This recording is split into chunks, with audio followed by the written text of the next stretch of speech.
সেবার অতিরিক্ত বর্ষার কারণে আমার কোম্পানির নতুন স্থান পরিদর্শনের কাজটায় অনির্দিষ্টকালের জন্য বিরতি ঘোষণা করা হয়েছিল। এদিকে উড়িষ্যার কাজের প্ল্যান্ট সংলগ্ন সমস্ত সংযোগমূলক রাস্তাগুলি জলের তলায় ডুবে থাকার কারণে সেখানেও বেশ কয়েকদিনের জন্য ঢিলেমি পড়ে গেল চলমান কাজে। কাজেই ম্যানেজার সাহেবকে একটা চিঠি দিয়ে কলকাতায় চলে এলাম একটি অতিরিক্ত ছুটি কাটাতে। যন্ত্রের মতো জীবনের থেকে মুক্তি পেয়ে হাত পা ছড়িয়ে দুদিন কাটানোর পর এক শনিবারের সকালে খেয়াল হলো শেষ প্রায় 2 মাস হতে গেল তারানাথের বাড়িতে যাইনি। বাজারের থলেটা নিয়ে বাড়ির দিকে ফিরতে ফিরতে ভাবলাম আজ দুপুরে খাওয়া দাওয়া সেরে একবার ঠাকুর মশাইয়ের সঙ্গে দেখা করে আসবোক্ষণ। বাড়ির পাশের মুদির দোকান থেকে গোটা জিরে আর শুকনো লঙ্কা নিচ্ছি, এমন সময় আমার ঠিক পেছন থেকে শুনতে পেলাম, কি হে, কত করে পড়লো পাকা রুই মাছের শের? চমকে উঠে পেছনে তাকিয়ে দেখি তারানাথ এক হাতে বাজারের থলে আর অন্য হাতে একটি অমৃত বাজার পত্রিকা নিয়ে হাসি মুখে আমার দিকে তাকিয়ে রয়েছেন। ডান হাতে ঝুলে থাকা থলের ভেতর থেকে উঁকি মারছে কচি পালন শাকের শীষ। আমি অপ্রস্তুত হয়ে বললাম, আরে ঠাকুরমশাই, আপনি? আরে আমি আজই তো একবার আপনার বাড়িতে ঢু মারবো ভেবেছিলাম, উল্টে আপনি আমাকে একেবারে অবাক করে দিলেন। হ্যাঁ, দেখো, মানুষকে চমকে দেওয়া আমার কাজ নয়, তবে যে সকল ব্যক্তি আশ্চর্যজনকভাবে মানুষকে চমকে দিচ্ছে তাদেরকে দেখার ইচ্ছে আমার প্রবল। এই কারণেই তো মাছ কিনে তোমায় বেরোতে দেখে বাজার থেকেই তোমার পিছু করছি। তার মানে আপনি বলতে চাইছেন আমি মানুষকে চমকে দিচ্ছি কোনো রকমভাবে? আরে আরে, তুমি নও, এর পেছনে অন্য একটা কাহিনী আছে। এক কাজ করো, তুমি মুদিমাল নিয়ে নাও, তারপর তোমার বাড়িতে গিয়ে চা সহযোগে ব্যাপারটা তোমায় দেখাই। কি সৌভাগ্য আমার, বহুদিন পরে আজ মুখ ফুটে বলছেন আমার বাড়ি যাওয়ার কথা। শেষ গিয়েছিলেন আমার ছেলে নক্ষত্রের জন্মদিনে ঠাকুরমশাই, মনে আছে? আছে আছে, এটা কি ভুলে যাওয়ার কোনো কথা নাকি? নাও দেখি, আগে কাজগুলো মিটিয়ে নাও। বুঝলাম বিষয়টা বেশ রহস্যজনক। নইলে তারানাথ দুম করে আমার সঙ্গে আমার বাড়িতে যাওয়ার মানুষ নয়। ঘর থেকেই যাকে বের করা যায় না, বিশেষ করে কিছু কিছু কাজ ছাড়া, সে কিনা নিজের থেকেই চায়ের আমন্ত্রণ নিচ্ছে, এটা আশা করা যায় নাকি? আমি দ্রুত উক্ত সদয়গুলি বুঝে নিয়ে ঠাকুরমশাইকে সঙ্গে করে বাড়িতে এলাম। স্ত্রী পুত্র কন্যারা ওনার পা ছুঁয়ে আশীর্বাদ নেওয়ার পালা শেষ করবার পর আমরা দুজন বসলাম আমার ছোট্ট লেখালেখি করবার ঘরটায়। তারানাথ তার হাতের পত্রিকাটি মেলে ধরে একটি বিশেষ জায়গায় অঙ্গুলি নির্দেশ করে আমায় পড়তে বলল। সেখানে যা লেখা আছে তা পুরোটাই তুলে ধরছি।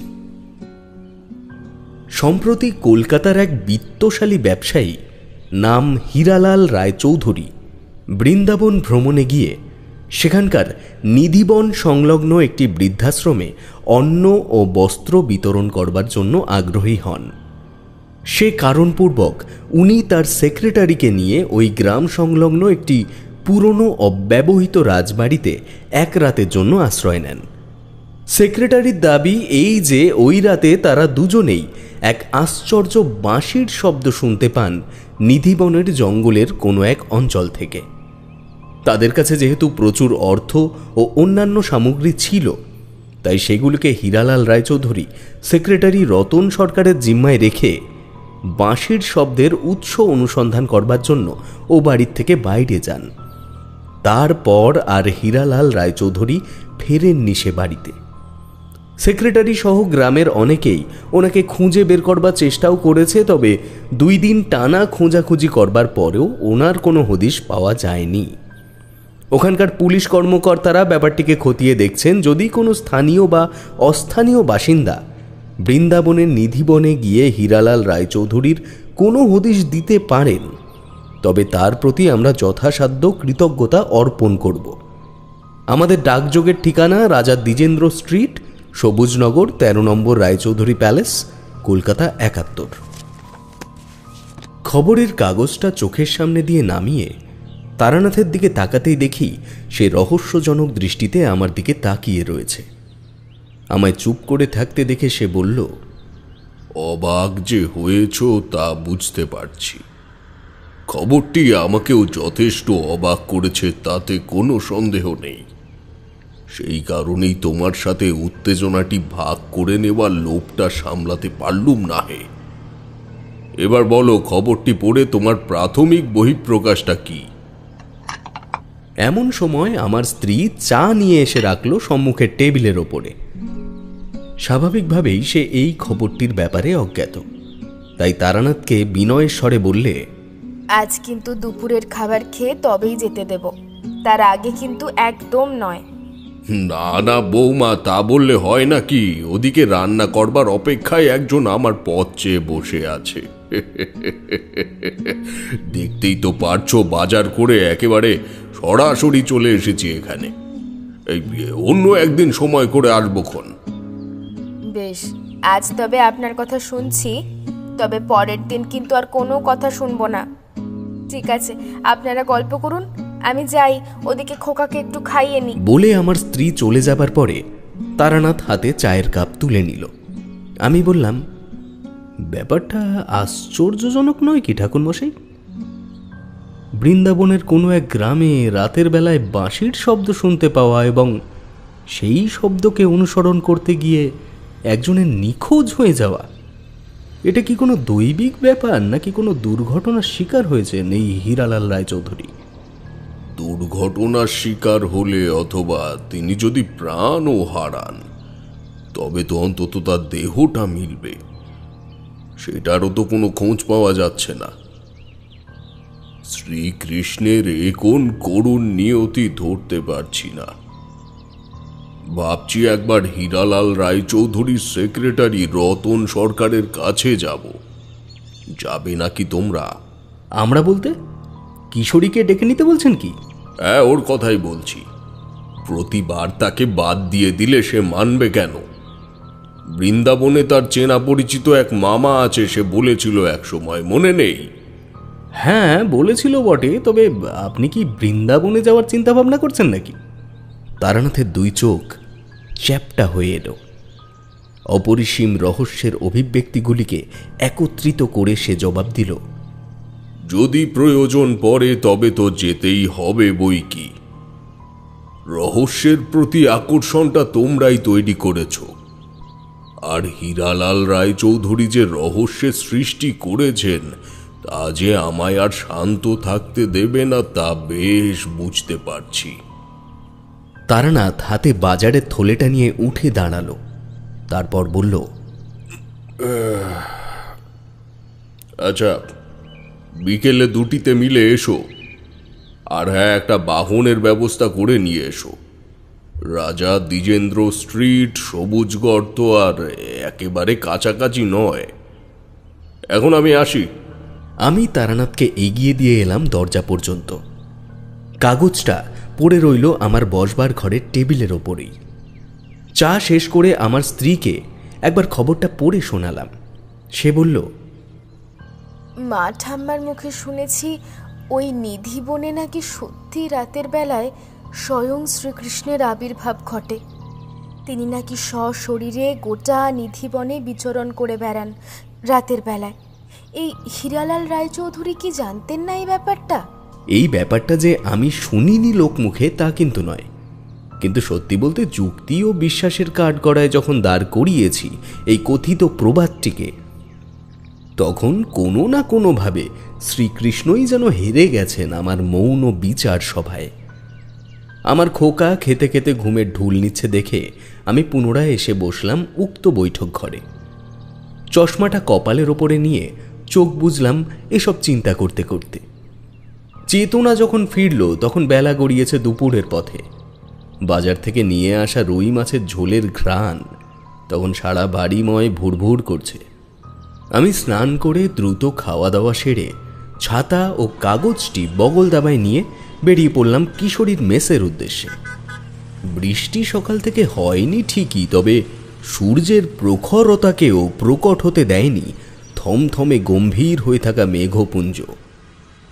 কাদামাখার স্যাঁতস্যাঁতে ট্রাম লাইনের ওপর থেকে পার হচ্ছি, এমন সময় ঝম করে ডান পাটা একটু স্লিপ খেতেই আচমকা কেউ আমার আলুথালু অবস্থাটাকে সামলে নিল পেছন থেকে ধরে, অর্থাৎ খুব বাজেভাবে হুমড়ি খেয়ে পড়বার থেকে রক্ষা পেলাম।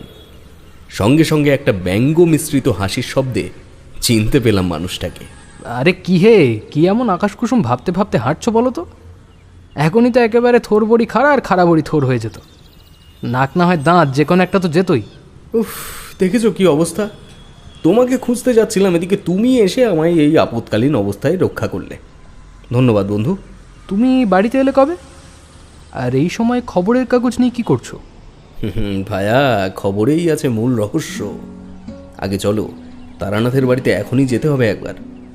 খবরটা যেতে যেতে বলছি তোমায়। আর হ্যাঁ, একটা এক্কা গাড়ি ডেকে নাও তো। ঠাকুরমশাই একটা গাড়ির ব্যবস্থা করে নিয়ে যেতে বলেছে। কিশোরী কৌতূহল চাপা দিয়ে অনেকটা দূরের থেকে একটা এক্কা গাড়ি ডেকে আনলো এবং আমরা দুজনেই তাতে চেপে বসলাম। যাওয়ার পথে আমি তাকে সবটা বললাম আমাদের গন্তব্যের ব্যাপারে। কিশোরী উত্তেজিত হয়ে বলল, তাহলে চম্বল এক্সপ্রেস ধরলেই একেবারে মথুরা। সেখানে আমার সমরেশ মামার একটা খাবারের দোকানও আছে। আর মথুরার থেকে গরুর গাড়ি অথবা ওই অ্যাম্বাসেডার নিয়ে বৃন্দাবন। এর আগেও আমি গেছি তো সেখানে। ওই মোটামুটি ধরো মথুরা থেকে সময় লাগবে ওই ঘন্টা চারেক। কিন্তু এই নিধিবন জায়গাটা যে ঘোর রহস্যময় সেটা কিন্তু আমি আগেও শুনেছি।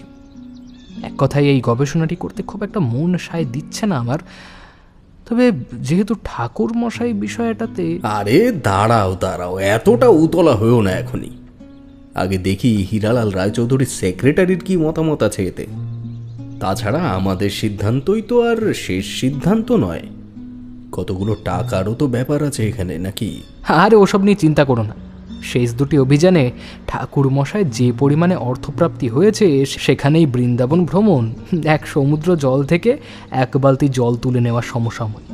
তুমি চিন্তা করো না, ব্যাপারটা আমি সামলে নেব। অগত্যা। তবে তারানাথের সামনে একটু রয়ে সয়ে কথা বলো দয়া করে। সে কিন্তু এই বিষয়টি নিয়ে যথেষ্ট চিন্তিত। তোমার আমার মতন ভ্রমণ রসিক মানুষ কিন্তু তিনি নন, এটা নিশ্চয়ই জানো। কিশোরী থামলো, কিন্তু তার চোখের চঞ্চলতা দেখে বুঝলাম তার এই হঠাৎ থেমে যাওয়াটা নিতান্তই ভাটার জল নেমে যাওয়ার মতন। যথা সময়ে আবার জোয়ার আসবেই। তারানাথের বাড়ির সামনে পৌঁছানোর পর গাড়ির থেকে নামতে হলো না আমাদের। ঠাকুরমশাই এই বিষয়টায় কতটা রোমাঞ্চিত সেটা বোঝা গেল যখন দেখলাম উনি তৈরি হয়ে বাড়ির পাঁচিলের বাইরেই রাস্তাটায় হাঁটাহাঁটি করছেন। সেখানের থেকেই ওনাকে সঙ্গে নিয়ে আমরা পৌঁছালাম উল্লেখিত ঠিকানা রাজা দ্বিজেন্দ্র স্ট্রিট, সবুজনগর, 13 নম্বর রায়চৌধুরী প্যালেসের সামনে। বিরাট অট্টালিকা সম বাড়ি। বাড়ির সম্মুখে দাঁড়িয়ে রয়েছে একটা প্রকাণ্ড লাল রঙের শৌখিন ফোর্ড গাড়ি। শুধু সদর দরজাই খোলা, তাছাড়া দোমহলা বাড়ির সবকটি জানলাই বন্ধ। আমরা খান দশেক মোজায়েক করা সিঁড়ির চড়াই পেরিয়ে সদর দরজাতে পৌঁছতেই দেখতে পেলাম ভেতর বাড়িতে একজন ফিরিঙ্গির সঙ্গে একজন বছর 30-এর যুবক আবেদনের স্বরে ইংরেজিতে কিছু কথোপকথন করছেন। ফুট সাতেক লম্বা সাদা চামড়ার মানুষটি আঙুল নেড়ে নেড়ে যুবকটিকে নিচু গলায় কিছু একটা নির্দেশ দিয়ে আমাদের পাশের থেকে বেরিয়ে গেল হনহনিয়ে। পরক্ষণেই যুবকটি ভেতরের দিক থেকে এগিয়ে এলো আমাদের লক্ষ্য করে। তারানাথ বলল, নমস্কার, আমি তারানাথ চক্রবর্তী। আর এরা দুজন আমার বন্ধু বিভূতি বানুজ্জে আর কিশোরী সেন। এখানে এসেছি অমৃতবাজারে হীরালাল রায় চৌধুরীর নিরুদ্দেশের খবরটা জানতে পেরে। তারানাথের কথা শুনে ছেলেটি উত্তেজিত হয়ে বলল, আপনারা কি বাবু মশাইয়ের খোঁজ পেয়েছেন? না, পাইনি, তবে আমরা খুঁজতে যেতে চাই। জানতাম কিশোরী এমন কিছু একটা করবেই। আপনারা তো তাকে খুব ভালো করেই চেনেন। তারানাথ ধীরে ধীরে গভীর রুষ্ঠ দৃষ্টিতে তার দিকে তাকালো। এমন সময় সম্মুখে ছেলেটি হাত জোড় করে বললে, আপনাদের কি করে যে সৌজন্যতা দেখাবো ভেবে উঠতে পারছি না। ওখানকার পুলিশ বিষয়টাকে এতটা গুরুত্ব দিচ্ছে না। আমি যতবার আবেদন করেছি ব্যাপারটা নিয়ে, ততবারই সকলে বলেছে নিধি বনে রাত্রিবেলায় নাকি কোনো মানুষের যাওয়ার অধিকার নেই। সে সময় নাকি ওই জায়গাটি স্বর্গীয় হয়ে ওঠে। আপনারাই বলুন, এসব কথার সঙ্গে কি বাবু মশাইয়ের উধাও হয়ে যাওয়ার কোনো সম্পর্ক আছে? রাতে না হয় তাকে পাওয়া গেল না, তারপর টানা 1 সপ্তাহ তাকে খুঁজলাম, ওনার কোনো চিহ্ন পর্যন্ত পেলাম না। এইদিকে গিন্নিমা বিছানায় পড়েছেন, তাকে দেখাশোনাই বা করবে কে? ওনাদের সন্তানাদি নেই, যা দেখার আমাকেই দেখতে হয়। এদিকে ব্রিটিশরা বাড়িসহ এই জায়গাটা আত্মসাৎ করবে বলে ঘন ঘন হুমকি দিতে আসছে। দেখলেন তো আপনারা যখন এলেন, একজন বেরিয়ে গেল, উনি ফলমন সাহেব, একেবারে অতিষ্ঠ করে রেখেছে মাস দুয়েক ধরে। এমন সময় বাবু মশাই হঠাৎ এভাবে, আপনারা দেখুন না একবার গিয়ে যদি কিছু করতে পারেন, যাবতীয় যা খরচাপাতি লাগে তা আমি বহন করব। সুদ্ধ ভাই, আপনারা যদি যেতে চান বৃন্দাবনে, তবে পারলে কালকেই বেরিয়ে পড়ুন। আমরা সকলেই তারানাথের দিকে তাকালাম। সে চিন্তিত মুখে চেয়ে রয়েছে দক্ষিণ দিকের দেওয়ালে ঝোলানো একটা মস্ত তৈলচিত্রের দিকে। সুরুচি সম্পন্ন পোশাক পরিচ্ছদ পরে সে ছবিতে হাতে তামাকের পাইপ নিয়ে দাঁড়িয়ে রয়েছেন একজন গৌরবর্ণ সুদর্শন ব্যক্তিত্ব। তারানাথ বললে, ইনি নিশ্চয়ই হীরালাল রায়চৌধুরী মহাশয়। আগে হ্যাঁ, তাছাড়া উনি যে রাত্রে থেকে নিরুদ্দেশ, তখন বাবুমশাইয়ের পরনে ছিল একটা কালো প্যান্ট এবং লাল হাফ হাতা জামা, আর জামায় ওনার নাম ও পদবীর প্রথম অক্ষর যেমন HR এবং C সেলাই করে লেখা আছে। ওনার স্ত্রী অর্থাৎ এই বাড়ির মালকিন বাবুমশাইয়ের সমস্ত পোশাকে শখের বশেই এই কাজটি করে আসছেন বহু বছর ধরে। আপাতত এর থেকে বেশি কোনো তথ্য আপনাদের কিভাবে দেব সেটা বুঝতে পারছি না। এর থেকে বেশি কিছু আর দরকার নেই, বরং যথেষ্ট তথ্য তুমি আমাদের তুমি বললাম কিছু মনে করো না, কারণ তুমি আমার থেকে অনেকটাই ছোট। শুধু এটুকু বলো, খবরের কাগজে যে পরিত্যক্ত রাজবাড়ির উল্লেখ করা হয়েছে সেটা কোথায়, এবং সেখানে কেনই বা রাত কাটাতে গেলে তোমরা দুজন? রায়বাবুর সেক্রেটারি রতন 2 হাত নেড়ে বললে, না, বাড়িটা পরিত্যক্ত ঠিকই, তবে তার নিচের তলার 2টি ঘর এখনও ব্যবহারযোগ্য এবং সংরক্ষিত। জায়গাটা নিধিবনের ঘন জঙ্গলের উত্তর দিকে। ওখানে একটা ছোট পাড়া আছে, যেটিকে বিধবা পল্লী বলে সকলে চেনে, যদিও বৃন্দাবনে এমন বিধবাদের আশ্রম রয়েছে একাধিক। আমরা পায়ে হেঁটে ঘুরতে ঘুরতে সেখানে পৌঁছই। প্রথম দিনই বাবুমশাই বেশ কিছু অর্থ দান করেন ওই পাড়ার প্রতিটি ঘরে ঘরে, তবে তাতেও তিনি যেন শান্তি পান না ভেতর থেকে। তিনি বলেন পরদিন আরও আনাজপাতি ও চাল ডাল কিনে গ্রামের ঘরে ঘরে বিতরণ করবেন, তাতে নাকি তার বৃন্দাবন যাত্রা সম্পন্ন হবে। সেখানে গিয়েই আমাদের চোখ পড়ে ওই ভাঙা রাজবাড়িতে। ও বাড়িতে একজন থাকে, নাম তার ঘনশ্যাম।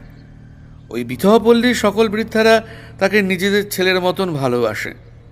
যখন সকলে শুনলেন বাবুমশাই ওই বাড়িতে থাকতে চাইছেন, তখন ওরাই ঘনশ্যামকে বলে কয়ে সেই বাড়িতে আমাদের থাকবার ব্যবস্থা করে দেন। কে জানতো ওই বাড়ি আমার বাবুমশাইয়ের শেষ ঠিকানা হবে। তারানাথ আবার কোনো এক চিন্তায় পড়েছে। সেটা দেখে আমি বললাম, এই ঘনশ্যামের সঙ্গে নিশ্চয়ই যোগাযোগ করবার কোনো উপায় আপনার কাছে আছে, অথবা ওখানের কেউ বা কারা তো আপনাদের যোগাযোগে আছেই। দয়া করে আমাদের 3 জনের নাম ও উদ্দেশ্য তাদের জানিয়ে দেবেন, যেহেতু এত দূর থেকে যাচ্ছি, তাই ওখানে গিয়ে যেন কোনো প্রতিবন্ধকতায় না পড়তে হয়। বুঝতে পারছেন আমি কি বললাম? আমার কথায় সমর্থন জানিয়ে তারানাথ বলল, এটা করাটা খুব জরুরি। কিশোরী, আমাদের 3 জনের নাম ও পদবি একটা কাগজে লিখে দাও তো। আর হ্যাঁ, আমরা তাহলে কালকেই বেরোচ্ছি। রতন, তুমি শুধু ব্যবস্থাটা করে দাও, টাকা পয়সা যা লাগবে এখন আমার দিক থেকেই যাক। যদি রায়মশাইকে ফিরিয়ে আনতে পারি, তবে পারিশ্রমিক বাবদ যা পারো তা দিও। একটা মানুষকে এভাবে উধাও করে দেওয়ার ক্ষমতা এই মহাশূন্যের কোনো দেবতারই নেই। কে এই বৃন্দাবনের রহস্যময় বংশীধারী, সেটা একবার আমারও দেখার ইচ্ছে রইল। পুনরায় শুরু হলো আমাদের এক রহস্যময় অভিযান, যে অভিযানের সূত্রপাতে আমরা ধারণাই করতে পারিনি যে এটার পরিণতি এমন ভয়ঙ্কর হবে। বৃন্দাবন সকলের কাছে এক অতি পবিত্র তীর্থস্থান হলেও আমাদের কাছে তা সারা জীবন এক মর্মভেদী বিভীষিকার স্বরূপ হিসেবে মনের মণিকোঠায় রয়ে যাবে। পরদিন হাওড়া থেকে ট্রেন ধরে গোটা একটা দিন ও রাত সরীসৃপের ন্যায় আশ্চর্য বাহনটিতে পাড়ি দেওয়ার পর আমরা পৌঁছালাম শ্রীকৃষ্ণের জন্মস্থান মথুরা ধামে। স্টেশন থেকে নেমেই একটা জমজমাট বাজার পড়ে, আর সেই বাজারেই রয়েছে কিশোরীর দূর সম্পর্কের এক মামা সমরেশ দাসের কচুরির দোকান। আমরা বাজারের রাস্তা ধরে কিশোরীকে অনুসরণ করে সেদিকে যখন এগিয়ে যাচ্ছি, তখন তারানাথ বলল, শোনো কিশোরী, তোমার মামাকে আমাদের এখানে আসবার উদ্দেশ্যের ব্যাপারে কিছু বলবার প্রয়োজন নেই। বলা যায় না নিধিবনের কথা শুনে সে না আবার ঘাবড়ে যায়। কিশোরী তারানাথের কথায় সায় দিয়ে হাসি মুখে দ্রুত হেঁটে গিয়ে ঢুকে পড়ল একটা বিচুলির ছাউনি দেওয়া ছোট দোকানে। দেখলাম একজন বছর 60-এর ব্যক্তি উৎসাহিতভাবে তাকে বুকে জড়িয়ে ধরে পরবর্তীতে কিশোরীর মুখে আমাদের পরিচয় জেনে আমার ও তারানাথের দিকে তাকালেন। দোকানের সামনে গুলের উনুনের উপরে বসানো বড় একটা লুচি ভাজার কড়াই এবং কড়াইয়ের মধ্যে ধুমায়মান গরম ফুটন্ত তেলে ভেসে রয়েছে খানচারেক ফুলকো লুচি। সেগুলিকে ঝাঁঝরি দিয়ে তুলে পাশের একটি ঝুড়ির ওপরে নামিয়ে রেখে ভদ্রলোক বললেন, আরে আরে আসুন ঠাকুর মশাই আসুন, এর আগেও আপনার কথা কিশোরীর মুখে অনেক শুনেছি। হ্যাঁ, আজ কিন্তু আপনাদের আমার বাড়িতে থাকতেই হবে। কাল সকাল সকাল গরুর গাড়ি নিয়ে বৃন্দাবন বেরিয়ে পড়বেন। আমি গরুর গাড়ি ঠিক করে দেবো, কোনো চিন্তা করার কোনো কারণ নেই। তারানাথ অমত প্রকাশ করবার আগেই এই প্রথমবার কিশোরী নিজের থেকে কিছু সামলে নিল। সে বলল, আসলে মামা, ব্যাপারটা হলো ঠাকুর মশাইয়ের কাল সকালেই একটা বিশেষ পুজো দেওয়ার ব্যাপার রয়েছে মন্দিরে। এখন আজ যদি এখান থেকে যাই তাহলে কালকে আসল কাজটাই করা হবে না, বুঝতে পারলে? তোমায় কথা দিচ্ছি, চলে যাবার আগে একটা দিন তোমার বাড়িতে থেকেই যাব, কেমন? তুমি চিন্তা করো না। তারানাথ নিঃশব্দে ইতিবাচক মাথা নেড়ে সম্মতি দিল। কিশোরীর মামা বললে, বেশ, বুঝলাম। তাহলে আর জোর কি করেই বা করবো। তবে এখন তো একটু খাওয়া দাওয়া করে এখান থেকে যাবি নাকি? আমার দোকানে সম্পূর্ণ নিরামিষ তরকারি, আশা করি এতে কোনো আপত্তি তোদের কারোরই হবে না। ঠাকুর মশাই, আপনার কোনো আপত্তি নেই তো এতে? তারানাথ জবাব দিল, না না, তাতে আর আপত্তি কি, বরং ভালোই হলো। বহু দূরের যাত্রাপথে খিদেও পেয়েছে বেজায়। কই দিন দেখি আপনার লুচি তরকারি। আমরা দোকানের ভেতরে বেঞ্চের ওপরে গিয়ে বসলাম। সমরেশ মামা একটা ঢাকা গামলার ওপর থেকে বড় পিতলের থালা সরিয়ে নিতেই লোভনীয় তরকারির ঘ্রাণে পেটের ভেতরটা একেবারে খিদেতে মোচড় দিয়ে উঠল। সকলকেই শালপাতার চাঙাড়িতে 4টে করে লুচি ও সবজি দিয়ে কিশোরীর মামা পুনরায় লুচি ভাজতে বসে পড়ল।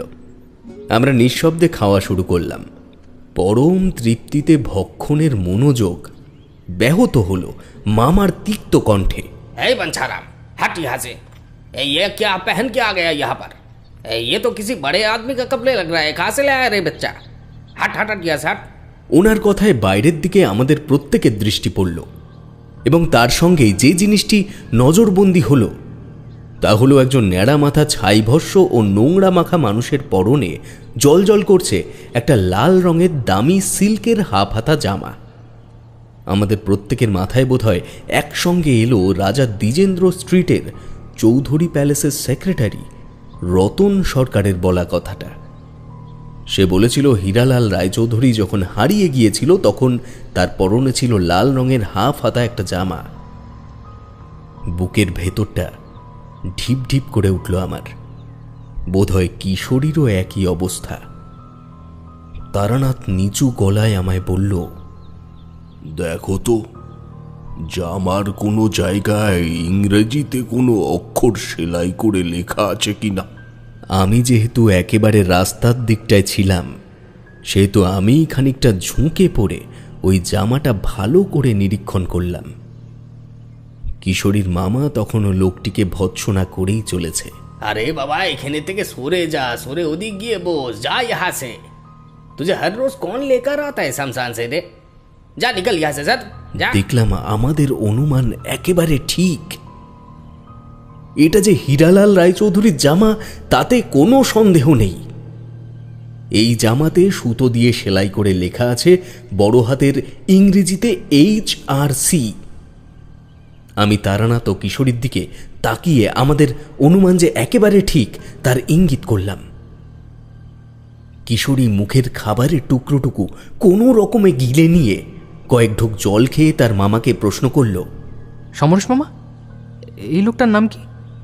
এ থাকে কোথায়? ততক্ষণে লোকটি তাড়া খেয়ে দোকানের সামনের থেকে সরে যাচ্ছে রাস্তার বিপরীত দিকে। আমারও তারানাথের দৃষ্টি সেদিকেই আটকে রইল। এদিকে কিশোরীর মামা বলল, ওর নাম বাঞ্ছারাম। বৃন্দাবন অঞ্চলে একটা মহা শ্মশান আছে, ও সেখানেই পড়ে থাকে। যারা মরা পোড়াতে যায় তাদের থেকে পয়সা ভিক্ষা নিয়ে পেট চালায়। আর শ্মশানে পড়ে থাকা জামা কাপড় কাঁথা বালিশ এসব পরে টোরে ও ঘুরে বেড়ায়। ওই দেখো আজ আবার কার জামা পরে এখানে চলে এসেছে।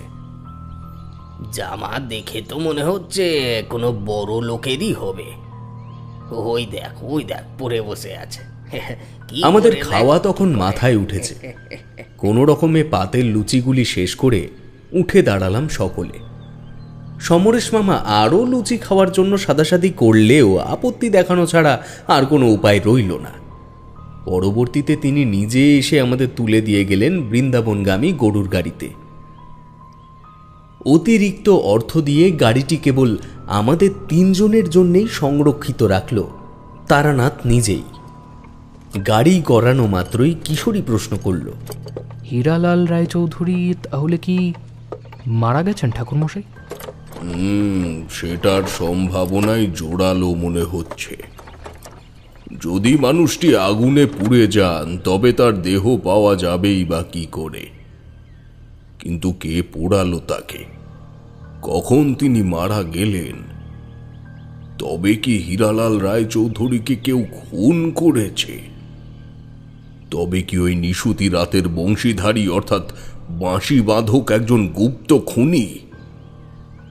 ভগবান শ্রীকৃষ্ণের প্রবাদ রটিয়ে গোপনে কোনো ষড়যন্ত্রমূলক কাজ সারছেন? এমনিতেও নিধিবনের আশেপাশে রাতের বেলায় বাঁশির শব্দ শোনা গেলে সকলে দরজা জানলা বন্ধ করে ফেলেন ভয়তে। কেন ঠাকুরমশাই, কিসের ভয়? এই নগণ্য চোখ দুটি দিয়ে যদি একবার কেউ শ্রীকৃষ্ণের স্বরূপ দর্শন করে ফেলে তবে সে হয় মারা যাবে, না হয় অন্ধ হয়ে যাবে, আর তাও যদি না হয় তবে সে উন্মাদ হয়ে যাবে। এমন কথা কথিত আছে সারা বৃন্দাবনে। তবে মূর্খ মানুষের দল এটা বুঝতে পারে না যে ভগবান কোনোদিনও কোনো মানুষের সামনে নিজ স্বর্গীয় রূপে ধরা দেবেন না। পাগল হওয়া বা মারা যাওয়া সে তো অনেক দূরের কথা।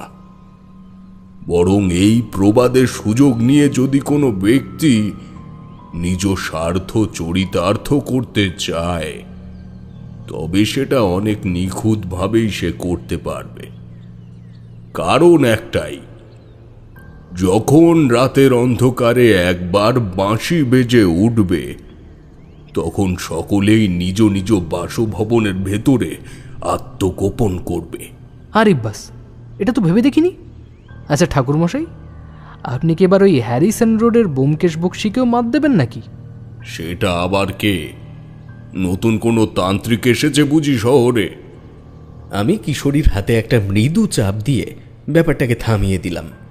বললাম, আচ্ছা ঠাকুরমশাই, তাহলে এখন আমাদের গন্তব্য কি ওই শ্মশান নাকি রাজবাড়ি? তারানাথ একটা পাসিং শো ধরিয়ে এক গাল ধোঁয়া ছেড়ে বলল,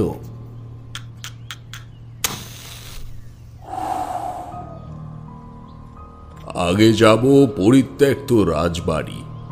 সেখানের থেকে রহস্যের শুরু, সেখান থেকেই আমরাও শুরু করব। হে মাধব, তুমি দেখো, আমাদের দেখো। হরে কৃষ্ণ। আমিও কিশোরী অজান্তেই একবার করে ঈশ্বরের নাম নিয়ে কপালে জড়হস্ত স্পর্শ করলাম। আমরা যে নিধিবনের উত্তর দিকে অবস্থিত ওই বিধবা পল্লীতে যাব সেটা কিশোরী কিছু দূর আসার পর জানিয়ে দিয়েছে গারোয়ানকে। এর পরে যদিও আমাদের আর কিছু বলতে হয়নি। গারোয়ান নিজের থেকেই সেখানকার পরিত্যক্ত রাজবাড়ি, তারপর সেই রাজবাড়ির বাসিন্দা ঘনশ্যাম সব কিছুর কথাই একে একে বলে ফেলল। তারপর তার মুখে শুনলাম কলকাতার এক বাবুর অর্থাৎ হীরালাল রায়চৌধুরীর হারিয়ে যাওয়ার কথাটাও। সে বললে রায়চৌধুরী মশাইকে নাকি দেবতা টেনে নিয়ে গেছে। এর আগেও মাস 5 আগে নাকি এই নিধিবন থেকেই আরও একজন উধাও হয়েছে, তাকেও আর খুঁজে পাওয়া যায়নি। এই দ্বিতীয় ব্যক্তির গুম হয়ে যাওয়ার ঘটনাটা আমাদের কাছে নতুন, যদিও মাস 5 আগের ঘটনা বলেই হয়তো বিষয়টা আলোচনায় আসেনি। এ ব্যাপারে আরও বিস্তারিত জানবার ইচ্ছে ছিল গাড়োয়ানের থেকে, কিন্তু তারানাথ বাদ সাধল। সে নিচু গলায় জানালো, এসব ব্যাপারে কথোপকথন এখন বন্ধ থাক। ঘনশ্যাম যেহেতু আছে সেহেতু তার কাছের থেকেই বাকিটা জানা যাবে। আশা করি এতক্ষণে হীরালাল রায়চৌধুরীর সেক্রেটারি রতন সরকার এখানে ট্র্যাঙ্ক কল করে আমাদের আসবার কথা জানিয়ে দিয়েছে। কাজেই আমরা মুখে কুলু পাতলাম। কিশোরী কখন পকেটে বাদাম পুড়েছিল জানি না, সেই প্যাকেট বের করে আমাদের সামনে তুলতেই আমরাও একটা দুটো করে তুলে নিয়ে খোলা ছাড়াতে শুরু করলাম। নির্দিষ্ট অর্ধভগ্ন রাজবাড়িতে পৌঁছতে সময় লাগলো প্রায় ঘন্টা 5। যথারীতি তখন সন্ধ্যা গড়িয়ে রাত হয়ে গেছে। যে বড় বড় গাছগুলিকে এতক্ষণ ছোটখাটো একটা জঙ্গল ভাবছিলাম, গরুর গাড়ির থেকে নেমে তারানাথ সেই ভুল ভাঙিয়ে দিল। বলল, এগুলোই হলো বৃন্দাবনের আসল আকর্ষণ। বৃন্দা শব্দের অর্থ তুলসী, এবং বন অর্থাৎ জঙ্গল বা বনাঞ্চল তা তো তোমরা জানোই। যে জঙ্গল চারিদিকে দেখতে পাচ্ছ তা আসলে তুলসী গাছের জঙ্গল। একমাত্র এখানেই এই বৃন্দাবনে এত বড় বড় তুলসী গাছ দেখতে পাওয়া যায়। এই তুলসী ঘেরা অরণ্যে শ্রীকৃষ্ণ তার সখীদের সঙ্গে লীলা খেলায় মত্ত হয়ে উঠতেন। লীলা খেলা বলতে তোমরা যা অনুমান করছো সেটাও আমি বুঝতে পারছি, আসলে কিন্তু ব্যাপারটা সেটা নয়। লীলা কথাটির অর্থ হলো ভগবানের আরাধ্য। ভগবান তার আরাধ্য তার ভক্তদের সঙ্গে নৃত্যানুষ্ঠানের নিমিত্তে সাক্ষাৎ করতেন। অর্থাৎ ভগবান এসেছেন সেই কারণে তার আরাধ্যরা সমবেতভাবে ব্যাপারটাকে উদযাপন করছে, সেটাকেই বলা হয় লীলা। তবে আজ থেকে 500 বছর আগে যে স্বর্গীয় ঘটনা এই পবিত্র ভূমিতে হয়েছে তা কি এখন আর হয়? কিন্তু সাধারণ মানুষ বা এখানকার মানুষ তীব্রভাবে এই বিশ্বাসে বিশ্বাসী যে এখানে এখনো প্রতি রাতে ভগবান তার সখীদের সঙ্গে রাসলীলা করতে আসেন এবং মনের সুখে বাঁশি বাজিয়ে চলেন। কোনো কোনো দিন সেই বাঁশি শোনা যায়, আবার কোনো কোনো দিন যায় না। তবে গভীর রাত হলে কেউ আর এই জঙ্গলের দিকে তাকায় না। দেখলে না গরুর গাড়ির গাড়োয়ান কেমন হন্তদন্ত হয়ে এখানের থেকে পালিয়ে গেল। তারানাথের বর্ণনা শুনতে শুনতে অনেকটা হারিয়ে গেছিলাম সেই পুরনো বৃন্দাবনে। এই শেষের কথাটা শুনে চকিতেই আবার বাস্তবে ফিরে এলাম। দেখলাম সত্যি আমাদের যে গাড়িটি এসে এখানে নামিয়ে দিল সেটি আর নেই। তারানাথ ভাড়া মিটিয়ে কখন সেটিকে বিদায় জানিয়েছে তাও কোনো এক অযাচিত কারণে বুঝতেই পারিনি। বরং চোখ বড় বড় করে সামনের দিকে তাকিয়ে আবিষ্কার করলাম পূর্ণিমার রূপলি রঙে স্নান করে যাচ্ছে একটা বিশালাকায় ভূতুড়ে বাড়ি। তারানাথ সেদিকে এগিয়ে যেতে শুরু করতে আমরাও এগোলাম তার পেছন পেছন। ঘাসের ওপর পড়ে রয়েছে একটা সরু পায়ে হাঁটা পথ। সেই পথ গিয়ে শেষ হয়েছে একেবারে বাড়িটির সম্মুখে দাঁত বের করে দাঁড়িয়ে থাকা মোটা মোটা দুটি থামের মাঝখানে। তারানাথ কিশোরীকে ইশারা করতে সে হাঁক দিল, ঘনশ্যাম, ঘনশ্যাম। কিশোরীর ডাকে বাড়িটির ভেতর থেকে হ্যারিকেন হাতে একটি লোক বেরিয়ে এলো। মুখে তার খোঁচা খোঁচা দাড়ি, গায়ের রং ময়লা, বয়স ওই বছর 45 কি 50 হবে। আলোটি আমাদের মুখের সামনে তুলে সে বললে, ও আপনারা তাহলে এসেছেন কলকাতার থেকে? আমি আজ সকালেই খবর পেয়েছি। আসুন আসুন, ভেতরে আসুন। আমরা ভেতরে এলাম। গোটা বাড়িটা আলো আঁধারিতে ঢেকে রয়েছে। জঙ্গলের মধ্যে অবিরাম ডেকে চলেছে কোনো নাম না জানা পতঙ্গ। তার মাঝে মাঝে শুনতে পাচ্ছি কর্কশ ময়ূরের ডাক। এক কথায় একেবারে রোমহর্ষক একটা পরিবেশ। ঘনশ্যাম আমাদের নিয়ে যে ঘরটায় বসালো সেটিকে ঠিক বসবাসযোগ্য বলা চলে না। চারিদিকে দেওয়াল থেকে পলেস্তারা খসে খসে একেবারে তাজা ঘায়ের মতো হয়ে রয়েছে চারিদিক।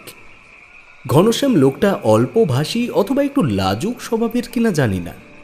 আমরা যাতে বেশি কিছু না জিজ্ঞেস করি তার জন্যেই বোধহয় ঘর থেকে বারবার বাইরে বেরোচ্ছে আর মাঝে মাঝে ভেতরে এসে এটা ওটা করে চলে যাচ্ছে। ঘরের এক কোণে কলসিতে জলের ব্যবস্থা ছিল। আমরা প্রত্যেকেই একে একে সেখানের থেকে জল নিয়ে হাত মুখ ধুয়ে ফেললাম।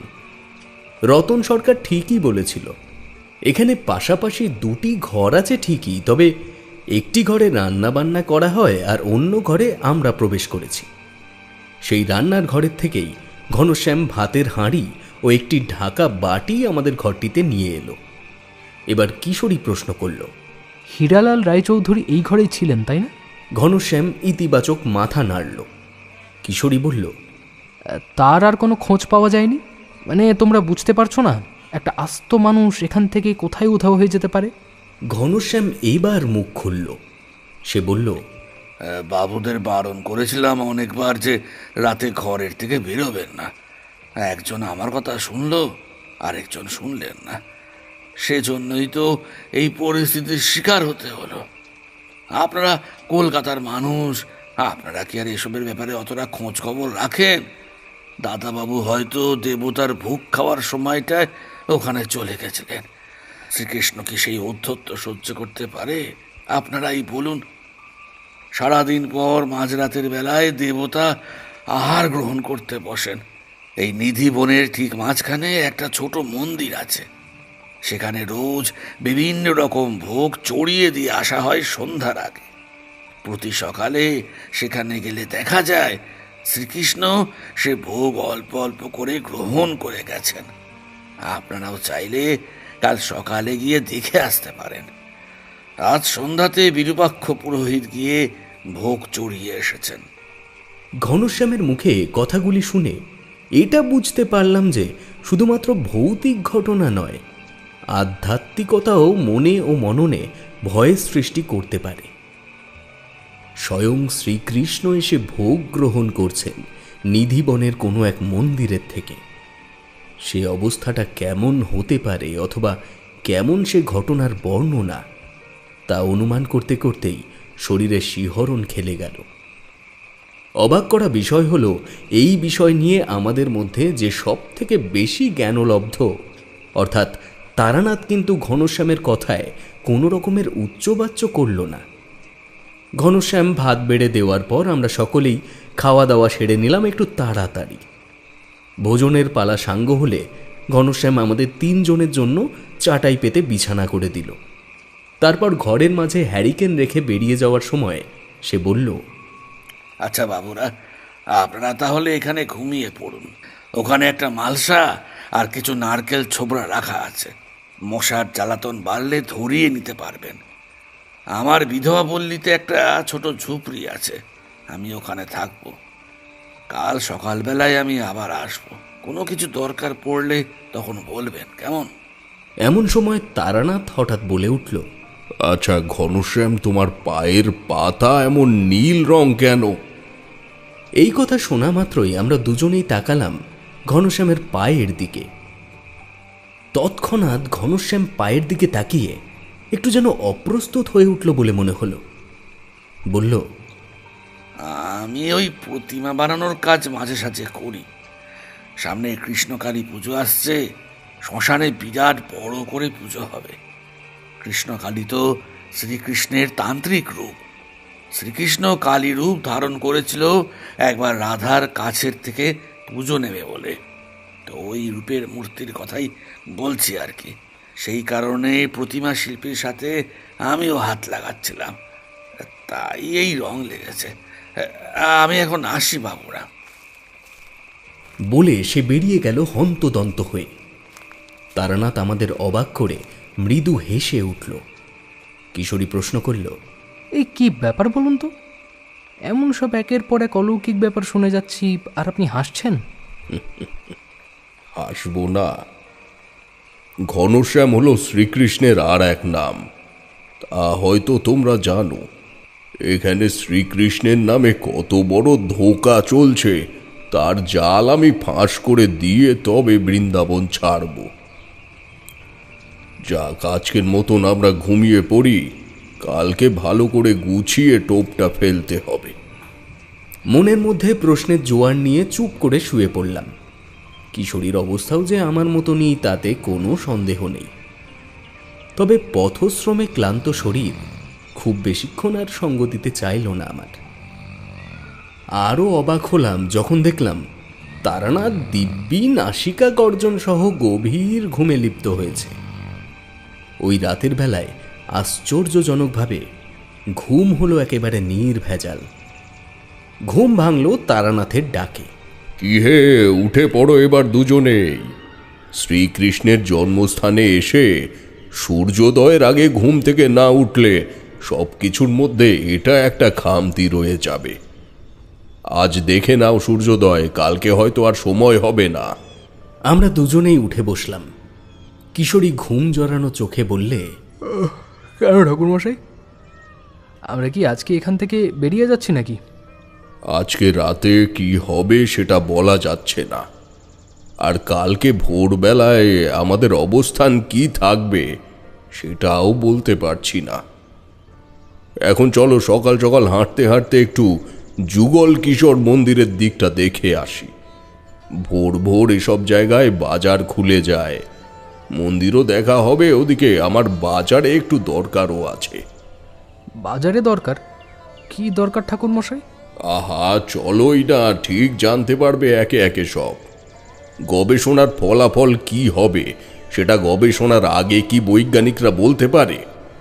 এরপর আর কোনো কথা বলা চলে না। তবে এত অভিযানের মধ্যে এই প্রথম একটা অভিযান যেখানে তারানাথকে ভূত প্রেতের সঙ্গে লড়াই করতে হচ্ছে না, তার লড়াই এবার সরাসরি দেবতাদের সঙ্গে। যাই হোক, একে একে সব বর্ণনায় আসছি। নিম দাতনের জোগাড় তারানাথের কাছেই ছিল এবং এটার অভ্যেস আমরা বিভিন্ন অভিযানে অংশগ্রহণ করতে করতে পুনরায় বেশ রপ্ত করে ফেলেছি। একদিকে নিধিবনের মায়াবী পেঁচালো কাণ্ড ও শাখা প্রশাখা যুক্ত রহস্যময় জঙ্গল, এবং তার ঠিক বিপরীত দিকে কলকল শব্দ করে বয়ে চলেছে যমুনা নদী। পূর্ব দিকের বিস্তীর্ণ জলরাশি তখন নবপ্রভাতের আগমনের আভাস নিয়ে সবে সবে লালচে হয়ে উঠছে। রাস্তাঘাটে তেমন লোকজন নেই। অনেকখানি এগিয়ে যাবার পর নদী তীরবর্তী অঞ্চলে বেশ কয়েক ঘর একই ধরনের কাঁচা বাড়ি বিশিষ্ট পাড়া দেখতে পেলাম। কিশোরী বলল, এটাই বোধহয় ওই বিধবা পল্লী যেখানে ঘনশ্যাম রয়েছে। চিন্তা করতে পারো, কয়েকদিন আগেও এখানে আমাদের কলকাতার একটি মানুষ এসে দান ধ্যান করে গেছেন।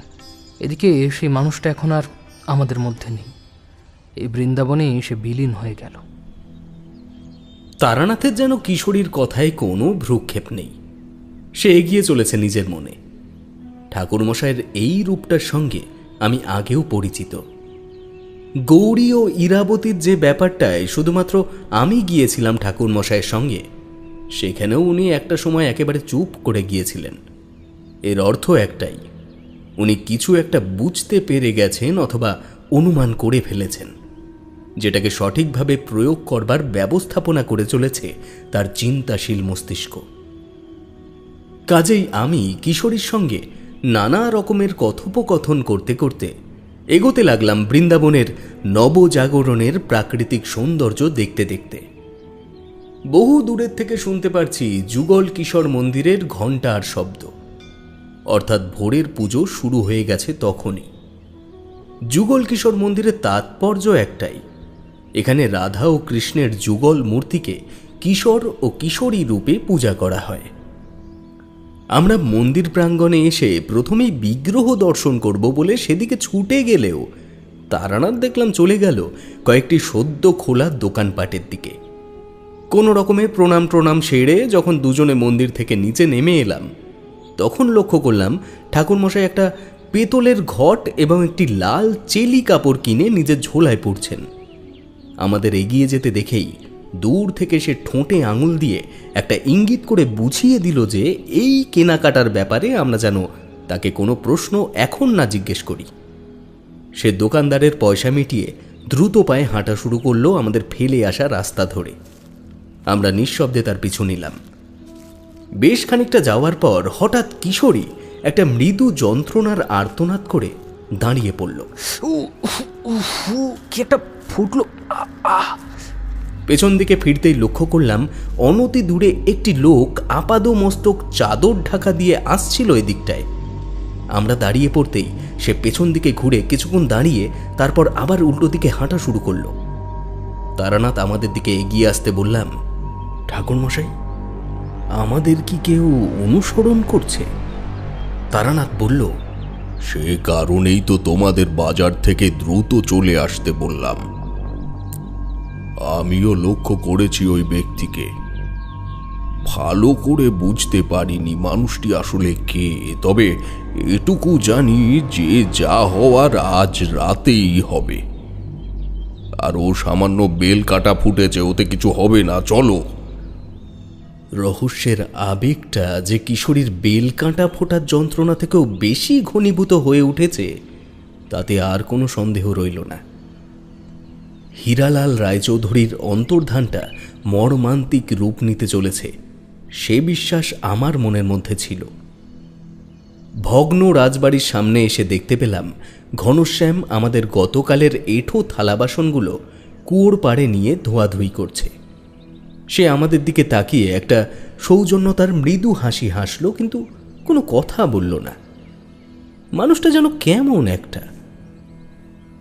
ঘরের ভেতরে চলে এসে থলের থেকে তার কিনে আনা নতুন পিতলের ঘটিটা বের করে তারানাথ নিচু গলায় বলল, বিভূতি, যাও দেখি, ছোট ছোট ইট পাথর এক মুঠো কুঁচি এনে এই ঘটের মধ্যে গোপনে ঢেলে দাও। আর কিশোরী, তুমি দরজার কাছে গিয়ে দাঁড়াও, নজর রাখবে যেন ঘনশ্যাম না চলে আসে এর মধ্যে এদিকে। তারানাথের কথা মতো গোপনেই সমস্তটা সেরে ফেলা হলো। ইট পাথর ভরা ঘটির মুখ তারানাথ বেঁধে ফেলল ওই লাল চিলটি দিয়ে। ঘনশ্যাম তার কাজ ছেড়ে এলে তারানাথ বলল, আচ্ছা, এই জঙ্গলের মাঝে যে মন্দিরে ভগবানের জন্য ভোগ সমর্পণ করা হয় সেখানে স্বয়ং শ্রীকৃষ্ণের আবির্ভাব হয়, তাই না ঘনশ্যাম? তুমি যেমনটা কালকে বললে। ঘনশ্যাম একবার নমস্কার করে বললে, আগে হ্যাঁ বাবু। বেশ, তাহলে শোনো, আমরা এসেছিলাম এখানে হীরালাল রায়চৌধুরীকে খুঁজতে।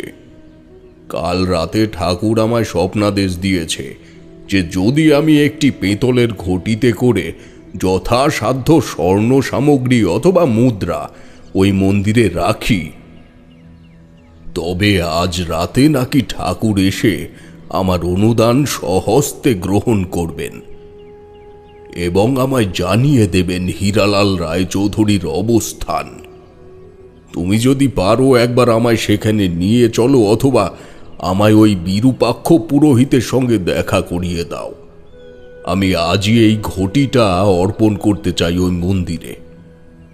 বাড়িতে আমার কেউ নেই, তাই নিজের সংরক্ষিত যা সোনাদানা ছিল নিয়ে এসেছিলাম সাথে করে।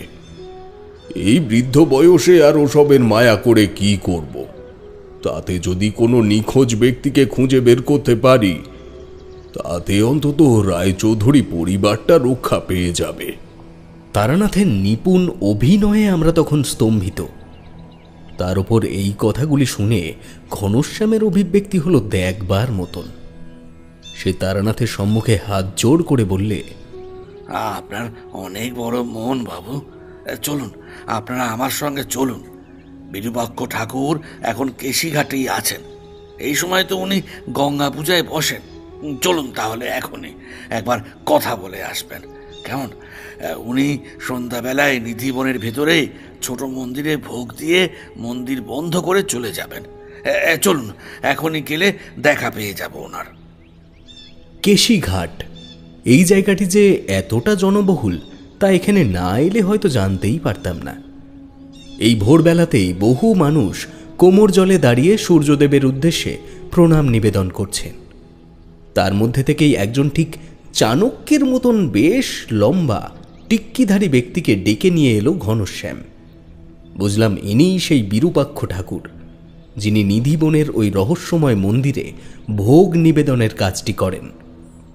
তারানাথের ঘট নিবেদনের প্রসঙ্গটা শোনার পর তিনি প্রথমে একবার সন্দিগ্ধ দৃষ্টিতে আমাদের প্রত্যেকের দিকে তাকালেন, তারপর বললেন, আপনারা যখন কোনো সৎ উদ্দেশ্যের জন্য এই কাজ করতে চাইছেন তখন আমি কোনো বাধা দেব না। তার উপর ভগবান শ্রীকৃষ্ণ স্বয়ং আপনাকে স্বপ্নাদেশ দিয়েছেন, সেখানে আমি বাধা দেওয়ার কে বলুন? ঘনশ্যাম, এনাকে তাহলে সন্ধ্যার সময় নিয়ে এসো ওই নিধিবনের ভেতরে। উনি নিজের হাতে দেবতাকে শ্রদ্ধাঞ্জলি দিয়ে যাবেন। তবে হ্যাঁ, আপনি কিন্তু একাই আসবেন, কারণ ওই মন্দিরে এমনিতেই সন্ধ্যের পরে মানুষজনে যাওয়ার কোনো অনুমতি নেই। কাল সকালে আপনাদের সবাইকে নিয়ে যেতে পারবো, তখন দেখতে পাবেন দেবতা সত্যি শ্রদ্ধাঞ্জলি গ্রহণ করেছেন কিনা। আপনার নির্দেশ শিরোধার্য, আমি একাই যাব। ওরা এমনিতেও আজ ফিরে যাবে মথুরাতে, ওদের ওখানে এক আত্মীয়ের বাড়িতে যাওয়ার আছে। এই আমাদের চলে যাওয়ার ব্যাপারটা কিন্তু আমি কিশোরী কেউ জানতাম না। তবে তারানাথের সঙ্গী হিসেবে তার কথার প্যাঁচ বুঝে নেওয়াটা আমাদের কর্তব্য মনে করেই দুজনেই ইতিবাচক মাথা নাড়লাম। পুরোহিত বলল, বেশ, তাহলে ওই কথাই রইল। ঘনশ্যাম, তুমি কিন্তু সময় মতন ওনাকে নিয়ে চলে আসবে, ঠিক আছে? ঘনশ্যাম ওপর নিচে মাথা নাড়তে বিরূপাক্ষ ঠাকুর ভেজা বস্ত্রে চলে গেল সেখানের থেকে। তারানাথ বলল, ঘনশ্যাম, তুমি বাড়িতে ফিরে যাও, আমরা একটু গঙ্গার ঘাটে বসি তিনজন। এরকম পবিত্র স্থান কলকাতায় মেলে না। মনের ভেতরের সমস্ত চিন্তা দুশ্চিন্তা যেন এক ফুৎকারে মিলিয়ে যায়। ঈশ্বর, এ কি অপরূপ সৃষ্টি তোমার। ঘনশ্যাম নমস্কার জানিয়ে সেখানের থেকে বিদায় নিল।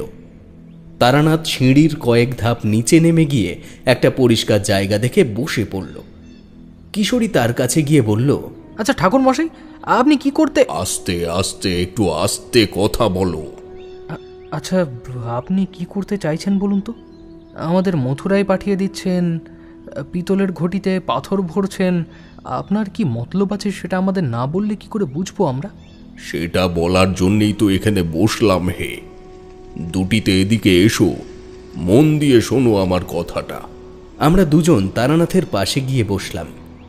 সে বললে, শোনো, তোমরা আজ দুপুরের পরে একটা গরুর গাড়ি নিয়ে কোথাও একটা ঘুরতে বেরিয়ে পড়বে। কোথায় যাবে তা আমি জানি না, প্রয়োজনে প্রেম মন্দিরটা একবার দেখে আসতে পারো। মোটামুটি আমি সন্ধ্যায় যতক্ষণ না এই ঘটিটা ঘনশ্যামের সাথে দিয়ে ফিরে আসি আবার ওই বাড়িতে, ততক্ষণ তোমরা ফিরবে না। আর হ্যাঁ, যেখানেই যাও না কেন একটা বাঁশি কিনে নিয়ে ফিরবে রাতের বেলায়। মনে করো এই বাঁশির ব্যাপারটা। খেয়াল রেখো, রাতের বেলায় যখন ফিরবে তখন যেন কেউ তোমাদের পিছু না করে। আশা করি সেটা হবে না, তবুও সাবধানের মার নেই। ওই দেখো, দূরে সেই চাদর ঢাকা দেওয়া লোকটা বসে আছে, যাকে একটু আগে পথে দেখেছিলাম আমরা। কথাটা ঠিক। কিশোরীর পায়ে কাঁটা ফুটে যাওয়ার সময় যে নাক মুখ দিয়ে চাদর ঢাকা লোকটিকে দেখেছিলাম, সে ঘাটের অন্য প্রান্তে একই রকমভাবে চুপ করে বসে আছে। কিশোরী কেবল প্রশ্ন করল, ঠাকুর মশাই, বাঁশি কি হবে? কৃষ্ণকে বধ করতে তো কলির কৃষ্ণ সাজতেই হবে কিশোরী। ভয়কে কাটতে গেলে ভয় দেখাতে জানতে হয়। সময় মতো চলে এসো, রাতের বেলায় আমি তোমাদের অপেক্ষা করব। ঠাকুর মশাইয়ের নির্দেশ মতন তাই করা হলো। ফিরে এসে দেখলাম ঘনশ্যাম আমাদের জন্য রান্না বান্না করে ফেলেছে ইতিমধ্যেই। দুপুর পর্যন্ত এটা সেটা করে কাটানোর পর মধ্যাহ্ন ভোজন করে রাস্তার থেকে একটা গরুর গাড়ি নিয়ে আমরা দুজন বেরিয়ে পড়লাম প্রেম মন্দিরের উদ্দেশ্যে। ভেবেছিলাম এই মন্দিরটা দেখে নিয়ে অন্য কোথাও যাব, কিন্তু সত্যি বলতে এই আশ্চর্য স্থাপত্যের এমনই করুণ মহিমা যে মন্দির চত্বরে একবার প্রবেশ করা মাত্রই জীবনের ফেলে আসা সমস্ত দুশ্চিন্তাই যেন ভুলে গেলাম। সন্ধ্যার পরপর একটা বাঁশি কিনে আরও কিছুক্ষণ মন্দির প্রাঙ্গণে ঘুরোঘুরি করে আমরা পুনরায় গরুর গাড়ি নিয়ে ফিরলাম কেশিঘাট পর্যন্ত। কারণ কেশিঘাটের পরে আর নিধিবনের দিকে গরুর গাড়ি যাবে না।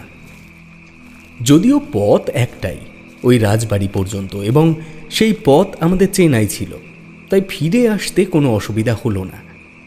তারানাথ দেখলাম অস্থির হয়ে বাড়ির প্রাঙ্গণে হাঁটাহাঁটি করছে। আমরা পৌঁছনো মাত্রই দুজনের হাত ধরে ভেতরে নিয়ে গিয়ে দরজার পাল্লা দিল। নিচু গলায় বলল, সন্দেহজনক কাউকে দেখনি তো? সেই চাদর ঢাকা লোকটাকে? আমরা তেমন কাউকে আর দেখিনি, সেটাই তারানাথকে জানিয়ে দিলাম। তারানাথ বলল, আজ রাতের বেলায় জঙ্গলে বাঁশি বাজবে। আমায় জানিয়ে দিয়েছেন পুরোহিত এবং ঘনশ্যাম দুজনেই। আজ আমি সোনা দিয়ে এসেছি না, বাঁশি তো বাজতেই হবে, সেটা আমি জানতাম। কারণ ওই বাঁশি বাজলেই কোনো মানুষ আর ভয়তে জঙ্গলের দিকে ঘেঁষবেও না। আর সেই সুযোগ নিয়েই ওই কলসের সোনাগুলি ভাগ করে নিতে চাইবে কৃষ্ণ ও বলরাম দুজন মিলে। যদিও আজকের বাঁশিটা একটু তাড়াতাড়ি বাজবে বলে আমার মনে হয়। সোনা গ্রহণ করতে শ্রীকৃষ্ণ বেশি দেরি করতে চাইবে না। আমাদের বাঁশিটা এনেছো তো? কিশোরী ব্যাগের থেকে বাঁশিটা বের করে তারানাথের হাতে দিতেই সে বলল, চলো এবার আমার পিছু পিছু। বেশি দেরি হয়ে গেলে মন্দিরের পথটা ভুলে যেতে পারি। রাত তখন কটা হবে জানি না। তারানাথের পিছু নিয়ে আমরা প্রবেশ করলাম বৃন্দাবনের সব থেকে রহস্যময় জায়গা, নিধি বনের ভেতরে। শুধুমাত্র একটা উত্তর মেলাতে পারলেও যেন মিল ছিল না, যে এটা করে কিভাবে হীরালাল রায়চৌধুরীর সন্ধান মিলবে। তবুও তারানাথের ওপরে অকাট্য ভরসা আমাদের আছে, তাতে কোনো সন্দেহ নেই, এবং সেই ভরসাই যেন আমাদের পথ দেখাচ্ছিল। নিধিবনে ঐশ্বরিক আবির্ভাব হয় কিনা জানি না, তবে এই বনের ভেতরকার আলোটা যেন সত্যিই আশ্চর্যজনক।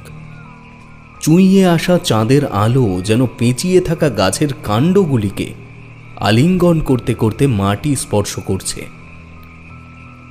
এবং সেই স্পর্শ দেশগুলি অপার্থিবভাবে আলোকিত করছে ভূপৃষ্ঠকে। ভগবান থাক বা না থাক, এই ব্যাপারটার অলৌকিকতা মনকে স্পর্শ করল অক্লেশে। কিছু দূর যাওয়ার পর হঠাৎ তারানাথ তার হাতে ধরে থাকা বাঁশিটা তুলে নিয়ে বাজাতে শুরু করল। আমরা যতটা অবাক ততটাই রোমাঞ্চিত এই ঘটনায়। তারানাথের যে এই গুণটাও ছিল তা আমাদের কারোরই জানা ছিল না। ক্রমে এগিয়ে যেতে যেতে চোখে পড়ল একটা ছোট্ট সাদা চুন রং করা মন্দির, যার সম্মুখে হাতে একটি ল্যাম্প নিয়ে দুই চোখ বিস্ফারিত করে দাঁড়িয়ে আছে বিরূপাক্ষ ঠাকুর, এবং তারও অন্য হাতে রয়েছে একটি বাঁশি। তারানাথ বাঁশি থামিয়ে বললে, কি হে পুরোহিত মশাই, আজ আর কৃষ্ণ সাজবার সময় পেলেন না বলুন? তার আগেই আমি এসে পড়লাম, তাই না? যেদিন যেদিন কোনো ভক্তদের দামি দামি শ্রদ্ধাঞ্জলি এখানে পড়ে, সেদিন সেদিন আপনি কৃষ্ণ সেজে বাঁশি বাজিয়ে সবাইকে ভয় দেখিয়ে এখানে সেই দান সামগ্রীগুলি আত্মসাৎ করতে চলে আসেন। আজ এসেছেন ওই সোনার লোভে, যাতে আদৌ সোনা নেই, আছে কিছু নুড়ি পাথর আর ধুলোবালি। এবার বলুন তো, গত যে রাতে আপনি বাঁশি বাজাচ্ছিলেন এই জঙ্গলে এসে, সেই রাতে হীরালাল রায়চৌধুরী এসেছিল এখানে শব্দ লক্ষ্য করতে করতে। তাকে আপনি কি করেছেন? কোথায় আছে সেই মানুষটি যাকে আপনি একেবারে অদৃশ্য করে দিলেন নিজের স্বার্থ চরিতার্থ করবার জন্য? বিরূপাক্ষ পুরোহিতের অবস্থা তখন কিংকর্তব্য বিমূঢ়। উনি পাথরের মূর্তির মতন হয়ে গেছেন, যেন তারানাথের এমন আকস্মিক আবির্ভাবে। হঠাৎ নিজের জড়তা কাটিয়ে সেখানে থেকে পালাতে যাবেন, এমন সময় তারানাথ দিব্যান লোকান সগুচ্ছতে ওম তৎসৎ ক্রিং ফট উচ্চারণ করা মাত্রই পুরোহিত ছিটকে পড়ল মাটির ওপর এবং তার হাতে ধরে থাকা আলো এবং বাঁশিটি গিয়ে পড়ল আরও খানিকটা দূরে। আমিও কিশোরী অবাক হয়ে তারানাথের দিকে তাকালাম। তারানাথ পুরোহিতকে বললে, আমি তারানাথ তান্ত্রিক। আপনার মতো কুচক্রি একজন সেবককে শুকনো কয়েকটা বান মেরে সারা দিনের জন্য মাটিতে বসিয়ে রাখতে পারি। ভবিষ্যতে যদি পচে পচে না মরতে চান তাহলে এখনই বলুন হীরালাল রায়চৌধুরী কোথায় আছে। পুরোহিত এবার দুই হাত জোর করে কাঁদো কাঁদো মুখ করে বললে, ঠাকুরমশাই, ঠাকুরমশাই, আমায় ছেড়ে দিন। আমি কিছু জানি না। ওই হীরালালের সঙ্গী রতন, ও আমায় সব করতে বলেছে। তার জন্য আমায় অনেক টাকা আর উপঢৌকনও দেবে বলেছে। তবে কাজ শেষ হওয়ার পরে সে আর আসেনি এখানে। আমিও পুলিশের ভয়তে ব্যাপারটা থেকে বেরিয়ে আসতে চেয়েছিলাম। তবে আমি একা নই ঠাকুরমশাই, রতন ছিল এর পেছনে। হ্যাঁ, আমি ছিলাম তারানাথ চক্রবর্তী। প্রথমে না জানলেও আপনারা বাড়ি থেকে বেরিয়ে পড়বার পর খবর নিয়ে দেখলাম আপনি নাকি একজন বিখ্যাত তান্ত্রিক কলকাতার। তাই যে ট্রেনে আপনারা এসেছেন সেই ট্রেনে আমিও চেপে বসেছিলাম। তাহলে তুমি এখানে এসে চাদর মুড়ি দিয়ে আমাদের বিভিন্ন জায়গায় পিছু করছিলে? বুড়ো হয়ে গেল আপনার বিচার শক্তির অভাব নেই দেখছি। যাই হোক, বাবু মশাইকে কুপিয়ে মেরেছি। যখন মেরেছি তখন তো ওই বিরূপাক্ষ পুরোহিত বাঁশি বাজাচ্ছিল পাশে, তাই জঙ্গলের ভেতর থেকে তার যন্ত্রণার শব্দ বাইরে চলে। জায়গাটা পরিষ্কার করে মাটির থেকে রক্তের দাগ মুছে দুজনে মিলে ওই যমুনা নদীতে ফেলে দিয়েছি দেহ, গলায় পাথর বেঁধে। তাকে তো আপনারা আর খুঁজে পাবেন না। ওই রায়চৌধুরী বাড়ির সকল স্থাবর অস্থাবর সম্পত্তি এখন আমার।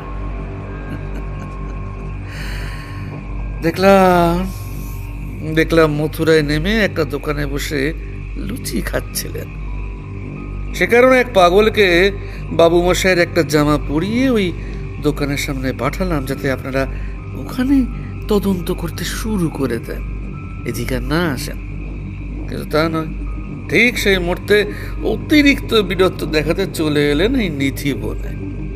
খবরের কাগজে আমি ছাপিয়েছি ওই নিরুদ্দেশ কাহিনী, যাতে রায়চৌধুরীর বউ আমাকে সন্দেহ না করে। এদিকে বৃন্দাবনেও ছড়িয়ে গেল নিধিবনে বাঁশির শব্দ শুনে প্রবেশ করে একজন কলকাতাবাসী নিরুদ্দেশ হয়েছে, এবং এখানকার অন্ধ মানুষেরা সেটাই বিশ্বাস করেন। যদিও অর্থের লোভে খুন করবার মতন ক্ষমতা আমার ছিল না, এই সম্পূর্ণ বুদ্ধিটা আমায় ওই পুরোহিত দিয়েছিলেন নদীর ঘাটে বসে। যখন দেখলেন বাবু মশাই এসে বহু জিনিস দান ধ্যান করছেন, তখনই পুরোহিতের জিভ লালিয়ে ওঠে। পুরোহিত এমন গহীর কাজ আগেও করেছেন। মাস 5 আগে উনিও এখানে এনে একজনকে মেরেছেন। যাই হোক, অনেক কথা বলে ফেললাম। এবার বলুন দেখি, সারা জীবনের জন্য এই কথাটি ভুলে যাবেন আপনারা, নাকি জীবনটাই আমার হাতে দেবেন? বলে একটা পিস্তল বের করলো কোমর থেকে রতন সরকার। কোনো মানুষ যে এতটা নিচে চলে যেতে পারে তা এই প্রথম আমার নিজের চোখে দেখা। তবে কিশোরী যে এতক্ষণ ধরে ওত পেতেছিল তা কে জানতো? কয়েক সেকেন্ডের মধ্যেই নিজের শরীরের নমনীয়তাকে কাজে লাগিয়ে এক মোক্ষম লাথিতে রতন সরকারের হাতের থেকে ছিটকে ফেলে দিল পিস্তলটি। তারপর কয়েকটি ব্যাপক মুষ্ঠ প্রহারে তাকে প্রায় অজ্ঞান করে ফেলে টানতে টানতে নিয়ে গিয়ে ফেলল ওই পড়ে থাকা পুরোহিতের সামনে। সে রাতে আমরা ওই দুই শয়তানকে একসাথে বেঁধে পরদিন ভোরের মধ্যেই তুলে দিয়েছিলাম দারোগার হেফাজতে। যদিও ঘনশ্যাম এতে আমাদের যথেষ্ট সাহায্য করেছিল। তারানাথ ঠিকই বলেছিল, পরদিনের সূর্যোদয় আর সেভাবে দেখা হয়নি আমাদের। কলকাতায় ফিরে আসবার পর রায়চৌধুরীর স্ত্রীকে সব জানানো হয় এবং তিনি আরও মর্মাহত হয়ে পড়েন স্বাভাবিকভাবেই। কয়েক মাস পরে একদিন তারানাথের বাড়িতে গিয়ে জানতে পারি হীরালালের গিন্নি এসেছিল একটি ছেলেকে নিয়ে। সে একটি অনাথ ছেলেকে নিজের ছেলে হিসেবে গ্রহণ করেছে। তার নামকরণ করিয়ে নিয়ে গেল আর আমায় দিয়ে গেল ওই দেখো খাম ভর্তি টাকা। অনেক জোড়াজুড়িতেও শুনল না। যাক, আর যাই হোক, যেটুকু বেঁচে আছে ওই সম্পত্তির তার তো একটা ওয়ারিশ রয়ে গেল। যার শেষ ভালো তার সব ভালো।